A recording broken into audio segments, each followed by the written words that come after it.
রহমানির রহিম। ভাই হৃদয় বিদায়ক ঘটনা। এই যে মা দেখেন, এই যে মা সন্তান তাকে রাইকে চলে গেছে, ঘরে বসতাছে, কিচ্ছু নাই খাবার। অনুরোধ ভাই ভিডিওটা একটু শেয়ার করেন। এই ভিডিওটা শেয়ার করলে ভাই বাংলাদেশে আশ্রয় কেন্দ্র সহ সকলেই দেখবে। এই মাটাকে নিয়ে যাবে, কি বলো? এখানে কি রাখা সম্ভব? বাঁচানো সম্ভব?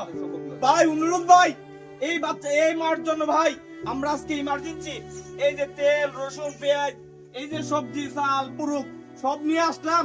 কিন্তু দুঃখের বিষয়, এই মাকে আমরা এইভাবে তুলা দুধে ফুলা বাঁচে না। মানুষ ইচ্ছা করলে সেবা যত্ন না করলে এই মাকে আর বাঁচানো সম্ভব না ভাই।